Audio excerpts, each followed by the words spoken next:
What's going on, guys? Zuko back with another Shadowlands video. How are y'all doing? I hope you lovely people are doing well. We got a really fun video today looking ahead to the future. We have been seeing the announcement, of course, from Blizzard that August 2nd is the release date for Season 4 in Shadowlands. This is the final season of Shadowlands because we know, of course, that Dragonflight is coming, hopefully in the winter, right, in December. So this is the last shot that we get at Shadowlands with all the setups and the characters that we have now. It's going to be your last chance to get a whole bunch of cool gear. And, of course, coming alongside that is going to be these new dungeons. And we just tried a couple last night with my buddies. We tried a Streets, and we actually also tried Karazhan. I think we did Lower Karazhan, and it was an absolute nightmare because we hadn't done it in a long time. And I think the tuning on Karazhan is a little bit strange. But we did do a +10 Streets with the new Shrouded Affix. And I'm going to explain the Shrouded Affix in a second. Just keep in mind that with the seasonal resets, Blizzard basically bumps up the difficulty of all the dungeons. And so if we're back here at Season 3 and Season 4, difficulty is up here, you're not going to be able to do the same level of dungeon that you were doing in Season 3 that you could in Season 4. It's going to be harder. There's no, like, hard, fast rule on what the actual number is, but basically, I would say if you're doing a +10, if you're doing a +10 in Season 4, it's similar to doing a +15 in Season 3 in the current season. If you're doing a +15 in Season 4, the next season, it's similar to doing like a +20 or a +19 in Season 3. So it's more difficult. That's why we did a +10. We just wanted to test the new Shrouded Affix. That's really what we wanted to see. And so let me jump to the video really quick and show you my Zuko from the past is going to explain the Shrouded Affix here. Yeah, so they replace, so there's some, like, when you look at the dungeon, there'll be all the regular enemies, but as you get closer to each pack, these, like, shrouded Dreadlords will suddenly, like, appear, and they will take over one of the, like, enemies that used to be there. Dreadlords do not count for completion, so they're essentially removing, like, 15 mobs throughout the dungeon towards your trash completion. So we're going to have to pick up extra trash than we're used to picking up. But once you kill them, at the beginning of the dungeon, before you start, or like as you start, there's a broker that you talk to, and he says, what stat do you want to gain for killing these Dreadlords? And so you pick a stat. Let's say you pick Versatility. Every time you kill a Dreadlord, you'll get 2% Versatility. And then there's a mini-boss who's, like, really difficult, actually. And when you kill the mini-boss, he gives you 3 stacks of your chosen thing, which is 2% each, so you get 6% verse for killing the mini-boss. Like random? Like a random? Yeah, he's like, they've put him in like a fixed location in each dungeon. I don't know where he is, but I think it'll be like, so once you see where he's at, he'll always be there. I think so, yeah. Okay. That's my understanding of it, is that he'll always be in the same spot. When you say Dreadlord Shroud, are you talking about? Right, so that's it there. And that's exactly right. So again, there's about 20 of them in the dungeon. We discovered that there's about 20 Dreadlords that are scattered through the dungeon, which basically means you don't have to, let me get my webcam back up, sorry guys. You don't have to kill all of them. And the buff that you get can only stack up to 20. That's what we also discovered. That's as high as you can get the buff.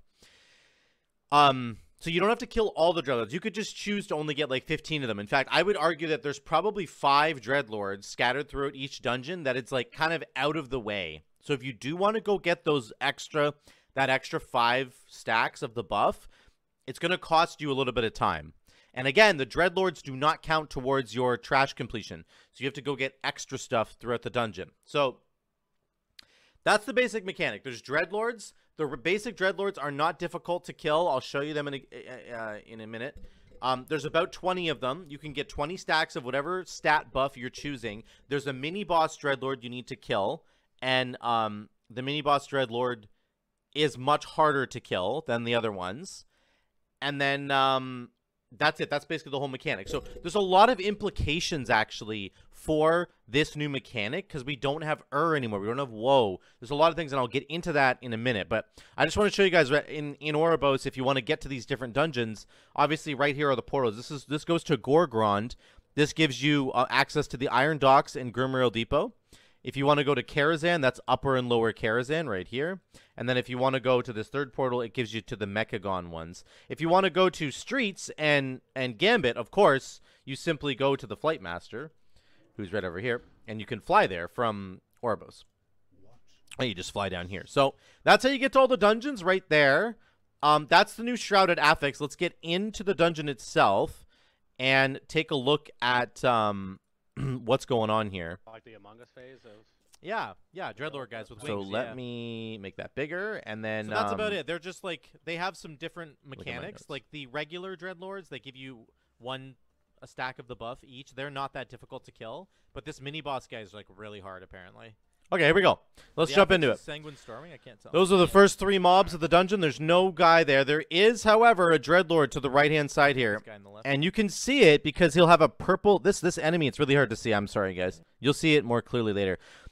The enemies that are disguised as Dreadlords have a little purple, like, swirl around them. And you can tell that that's what's going on there. So, let me actually back up a second. I want to show you the beginning of the dungeon where you pick your buff. Here it is here. So right as when you put the key in, the countdown timer starts, the 10-second countdown timer. This broker appears right here, and you get to pick whichever stat you want.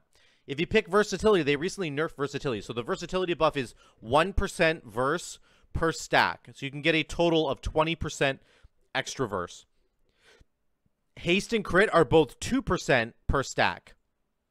So you can get 40% more crit or 40% more haste if you get every single Dreadlord, which you won't usually do. Mastery is it's a straight number. So for me, for all right, baby, let's go. Enhanced Shaman, for example, it's 69. See right there? Bounty, Mastery increased by 69 per stack. I can. So you get 1 stack right away when you start the dungeon, okay? That's the frontal. And then there's the frontal from the there's the Dreadlord right there. So he puts this purple swirly down. That's a sleep puddle, just like the Lords of Dread fight. Then there's a frontal cone here. Watch the frontal. There's a frontal. It puts a swarm dot on enemies that get hit. So almost dead. He'll give you some mana back. Again, this guy didn't. He died pretty quickly. So this is similar to like a plus 14 or maybe a plus 15. In the current season, right? I'd say it's closer to like a 14. I don't know. These guys are not fortified. So we also had affixes. So we had Sanguine, Storming, Tyrannical. Okay? Which is not a particularly difficult week, but it's something. I have 138 more mastery already. This is... So that Dreadlord died. Now we have 2 stacks of the buff. There's another Dreadlord here. Pulled everything. So I had aggro there for a second. Okay. So we were trying to get them all gathered together. So again... You know, we don't have the Automas anymore. We don't have and Woe and Vi. So you're not going to be able to get the stealth buff anymore. You're not going to be able to get the cooldown reduction from It's like in the Lords of Dread fight. And then obviously you're not going to be able to get the haste buff from Vi. So these Dreadlords essentially... So every time you die... They not only do they remove percentage from the dungeon, because the Dreadlords that you kill don't give you any percentage, they also remove like some density. They remove density from the dungeon, which I think is actually really important. And like, you'll notice over the course of the dungeon, I think classes that have more single target damage will actually be more valuable, particularly on boss fights, because the boss fights now don't have any extra adds on them at all. So, yeah, let's move forward to 35-35. I'm going to show you the mini-boss. Here's the mini-boss up here. We didn't realize it, but this guy right here, he's transforming into a Dreadlord right now. And that guy ends up having a name. His name is Ganthix. This guy is the mini-boss Dreadlord. You know he's the mini-boss because he has an actual name. The other mini-boss guys, the other Dreadlords, sorry, are just called Dreadlord Infiltrator. This guy's actually got a name. So this guy has a couple of abilities. Shadow Eruption is one ability. It's a big AoE swirly. Okay. He does hit a Hypnotic Bat, which runs around. It sticks to an enemy, which is us, sticks to one of your allies, and casts Hypnosis. and it'll eventually put you to Oh, yeah, sleep, got a I bat think. on me. Hypnosis. I'm stunned. So you need to get rid of that bat for sure. Then he does the thing called Blood You gotta Siphon. break the shield and kick him right now. Yeah, kick Once him. you break the Okay. shield, you can kick the cast. Yeah, this is The like entire hard. time Get him out of he's the the entire time that he's channeling Blood Siphon, he's healing, okay, for a lot of health. So there's the bat out again.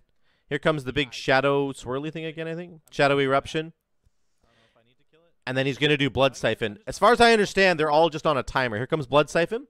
So he's got a shield, and then watch him heal. He's going to heal here. Stealing health from us right now. Yeah, his health is going up. Assuming if you use a DR, he steals less health. So, like, I watched some other guys do this on, like, a plus 15, Yeah, I should.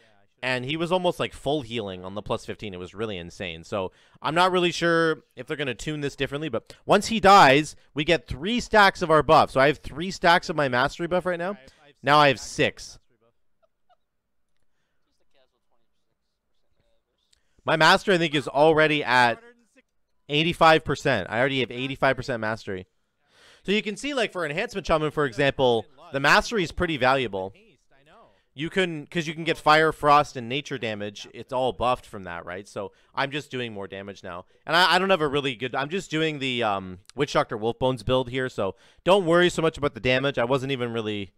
I didn't care about any of this at all. I was just here to see the mechanics. So let's move forward. That's the mini-boss that he has. The Hypnotic Bat, Shadow Eruption, Blood Siphon. 3805. This is, the Dreadlords will often be disguised as other enemies. So let's take a look here. I'm going to pause. See, there's a yellow health bar over here. That's a neutral mob. It's like a neutral broker guy that's just standing here. That is actually a Dreadlord. Watch, he's going to transform in a second here. There he goes. So often we saw scattered throughout the dungeon, there would be yellow mobs that are just neutral, that are actually Dreadlords. I'm going to show you another one. So we just killed another Dreadlord there. Running towards the Menagerie boss fight, you can see on the left here, there's another yellow health bar. This is also a Dreadlord. I just didn't attack him. You have to attack the neutral mobs in order to get them to trigger. Kaz actually triggers it in a second here. On the Iron Docks, and they were getting absolutely clapped out of their minds. So I wouldn't worry about the difficulty. It's going to be hard. Hey, guys, I got an infiltrator. So Kaz just... There was a yellow dude sitting in the middle of that tunnel. I was like, I'm shooting this motherfucker. So Kaz just shot that guy and got him. So important to know that too, that throughout the dungeon, certain dungeons, this is just in streets, because in the Karazhan dungeon we did, I don't think there was ever like neutral mobs that were scattered around, but you want to keep your eyes open for like easy infiltrators that you can just kill along your regular path that you're going to take. Because if you can just kill one like for free like this, you're going to get another stack of your buff, which is really, really important. So you want to make sure that you pick up as many Dreadlords as you can. 4720, I'll show you one more in hiding here. There's another Dreadlord in hiding. Is like kind of bad. Wish Blizzard didn't. So we move to the market. Right next to the market, this guy right here he's going to have a yellow health bar. This guy, he is a Dreadlord as well. I loved. He's going to spawn. Yeah, but I think Fat Man just shot him. So there you go. There's another Dreadlord, which is really great. Bit, green, you know. Let's go to 52. Green, that's all. Let me show you something here. So I'm at 11 stacks of mastery right now. I have 762 bonus mastery. What's the percent? I'm at 102% mastery for my Enhancement Shaman. Hello? 102%. Some masteries, like, there's lots of masteries in the game that are bad to stack because they have really hard diminishing returns. Enhancement Shaman is not one of them. So that's why I really like this mechanic, because there are like multiple different ways that you could build your character. Somebody said earlier you could just invest into haste and be like, you'd have like a lust buff all the time. And that's actually, I think that's almost true, that you could basically have permanent lust. And for some classes that would be really helpful because all their cooldowns get lowered, right? With the haste buff. But there are some classes that don't care about haste at all, and so they can go into like versatility or crit or mastery. And I think there's a lot of different like interesting builds that you can actually run with. So, okay, so we're basically done the dungeon. Let me back up and just see what I was saying here. 93%. So that's like we're only down 7%. having done our normal route. This is the normal route that we would have taken through streets. And so all the Dreadlords that we killed, they reduced our normal percentage by 7%. So that's not very much at all. Like the bonus that you're getting from the Dreadlord buffs is way better than having to get an extra 7% trash count, right? So we just run into this middle section. When we do this part, with these dropping these shits off, there is one of the dudes in the back. There is a Dreadlord in here somewhere. Kaz is saying there's a Dreadlord in here somewhere. I don't know where he is, but basically we only have to pick up 2 additional packs here, I think. Here's one pack. Purple swirl, like a purple swirl around them. We're now at 97%. So that was like 3%. Here's a Dreadlord. He's not going to be worth anything, but this big guy that does power kick, I think he's worth 2%. Yeah. So there, we killed him, and we get our 100% there. So, and we get an extra Dreadlord buff. So by the end of this streets, we have 12 Dreadlord buffs. I believe there are 20 in every dungeon, so there's more we could have went and found. Again, we didn't go to the right side of the dungeon, right? There's going to be probably 3 or 4 Dreadlords over there. So, but it's just interesting to see that we killed 12 of them, and we only ended up losing about 7% of our trash pack. So it wasn't difficult at all, really, to have to, like, deal with that. Like, the buff that you're getting from the Dreadlords is so worth it compared to the downfall of losing 7% of the trash. So that's it. That's the dungeon. Again, we didn't do a lot of damage. It is only a 10, right? So you're not going to be able to do as much damage, but that's not really the point of this. The point is simply to show you how this works. So I had 12 stacks of my mastery buff, which ended up being like 650 some odd mastery, and it ended up giving me over 100% mastery for my enhancement shaman, which again is very, very, very good for enhancement shaman. If you guys haven't played it, then just trust me, it's very good. So what are my thoughts here? I think like there's some interesting implications here on the way that dungeons are done. So first of all, we do not have any relics or automas anymore, right? So you're not going to get the woe skip buff, which gives you obviously stealth and speed for like a dungeon like DOS, which actually would have been really helpful in our Karazhan run. Because Karazhan, we realized in lower Karazhan, if you die, you go back to the very beginning. So you're not going to have woe, you're not going to have cooldown reduction and mana gain from We'll talk about that in a second. And you're not going to have the damage and haste from Vi. The mana gain that you would get from the Dreadlords actually end up giving you. So when you kill like the infiltrators, the regular Dreadlords, I believe they give you about 30% of your mana back. So that helps like arcane mages and healers, of course. On top of that, if you killed the mini-boss Dreadlord, you get 100% of your mana back. Okay? So, again, there's no health return, though, from and there's no cooldown reduction. So not having the Automa relics, first of all, gets rid of the cool buffs that we're all used to having by now. It also gets rid of density in the dungeon, because we used to get like a lot of extra density on boss fights, which we don't get anymore. So your damage is probably going to go down on boss fights. I think what it's going to do is a couple things. I think we will see the priority on pure AoE classes go down a little bit, because I think that your boss fights on tyrannical weeks especially are going to be much, much more difficult to do, because you won't have the extra trash to kind of cleave off of and get your procs and all that kind of stuff. So the value of just pure AoE classes, I think, will go down a little bit, and the value of single target classes will go up. I really do believe that. I think classes that have the utility that obviously WoW provided, so rogues, are going to make a bigger return, I think, because they're going to have the ability to shroud everybody, and you obviously don't get WoW anymore to have that. I also think that any class that can take this stacking stat buff that you're getting and use it to their advantage in to sort of not break their class, but to get to stat weights that are like not normally achievable, I think those classes will also be incredibly powerful, right? So, for example, Enhancement Shaman with Mastery, if you're doing a pure fire build, which I wasn't even doing there, I was doing a Wish Doctor Wolfbones build. Imagine doing Primal Lava Actuators with Fire Nova and having like 110% Mastery.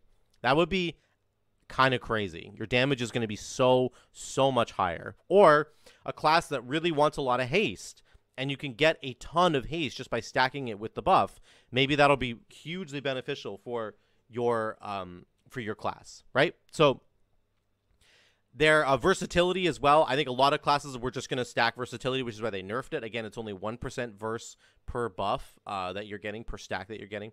And then, of course, there's crit, which crit is just very, very good on a lot of classes as well. So I think that it's a really interesting mechanic. I like that the Dreadlords don't give you percentage because it means you have to go get extra percentage. I think the mini-boss fight is fine. The blood shield thing is really tough to kind of punch through. You can't dispel it off of him. You can't purge it with shamans. None of that, none of those shenanigans. You have to just DPS it through. I like getting to go to old dungeons. Like I said, we did go and do a Karazhan after this, a lower Karazhan, and like it was just so much fun to be back in Karazhan, man. I loved it, even though we absolutely were scrubs at the dungeon because we couldn't remember any of the mechanics of the boss fights. The boss fights were really, really hard, by the way.